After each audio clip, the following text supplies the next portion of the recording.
Hello बच्चों। तो क्या आप भी व्याकरण में कुछ नहीं जानते हैं? तो मैं आप लोगों के लिए जीरो लेवल से लेकर के एडवांस तक व्याकरण सिखाने के लिए आ चुका हूं, जिसमें आपको शुरू से भाषा से आपको व्याकरण का ज्ञान करवाया जाएगा। आपने कभी व्याकरण नहीं पढ़ा है, कोई बात नहीं, लेकिन ये जो व्याकरण मैं पढ़ाने वाला हूँ आपके 10वीं 12वीं तक ये व्याकरण काम आने वाला है। तो इसमें आपको पूरे बेसिक से जितना बेसिक हो सकता वहां से मैं स्टार्ट करने वाला हूँ।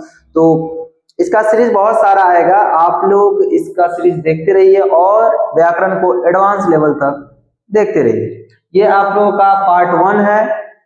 तो चलिए मैं शुरू करता हूँ। पहले यह है कि भाषा भाषा होता क्या है। जब हम किसी समाज में रहते हैं तो उस समाज में हमें उस समाज में घुल मिलकर रहने के लिए एक भाषा का प्रयोग करना अति आवश्यक होता है।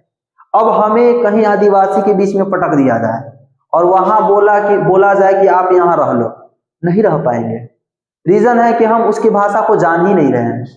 तो भाषा क्या होता है कि भाषा वह साधन होता है जिसके माध्यम से हम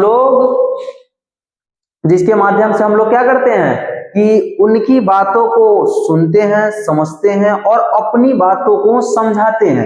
वही हम आदिवासी के सामने अगर चले जाए तो घुटन सा महसूस होगा, ऐसा लगेगा कि हम कंफर्टेबल फील नहीं कर पा रहे हैं। तो भाषा एक ऐसा साधन है जिसके माध्यम से हम अपनी बात को किसी को बताते हैं, उनकी बातों को हम सुनते हैं और इनसे हमारी जो जीवन है काफी सरल हो जाती है। अब ऐसा हमें इंग्लिश नहीं आती है और हमें अंग्रेजों के जमाने में पटक दिया जाए, बहुत दिक्कत होगी।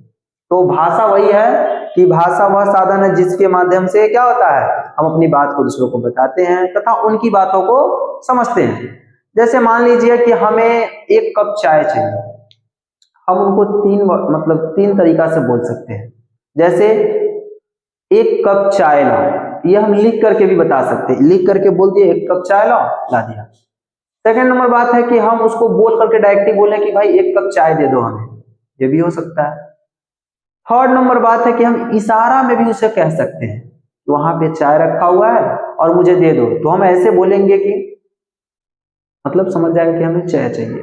तो ये 3 तरीका से बोला जा सकता है। आप लोगों ने इस चीज को तो देख लिया कि भाषा वह साधन है जिसके द्वारा हम अपनी बात किसी को बताते हैं तथा उनकी बात को समझते हैं। चलिए अगला टॉपिक पे चलते हैं।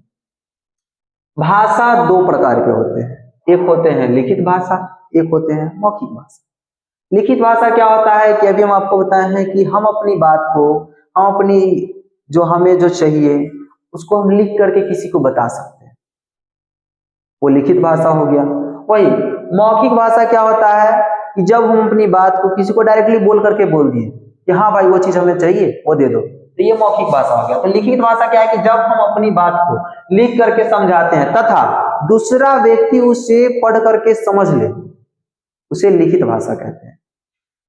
दूसरा है मौखिक भाषा, जब हम अपनी बात को किसी दूसरे व्यक्ति को बोल करके बताते हैं और अगला व्यक्ति जो है उसे सुन करके समझता है, इसे मौखिक भाषा कहते हैं। अब हम लोग चलते हैं आगे। आगे क्या है कि भाषा का एक व्यवहारिक रूप भी होता है। जैसा मैंने आपको बताया था कि हम इशारे में भी किसी को किसी भी चीज से उसको मांग सकते हैं, इशारे में भी हम मांग सकते हैं।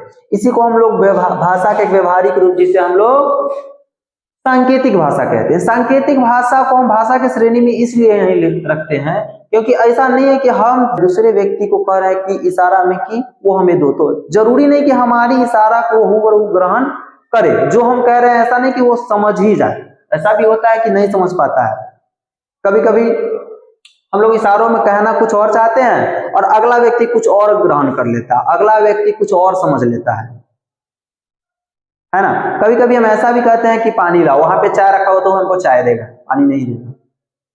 इसीलिए इसको भाषा की श्रेणी में नहीं रखा जाता है, इसे हम लोग सांकेतिक भाषा कहते हैं। भाषा का एक तीसरा व्यवहारिक रूप भी होता है जिसे हम लोग सांकेतिक भाषा कहते हैं।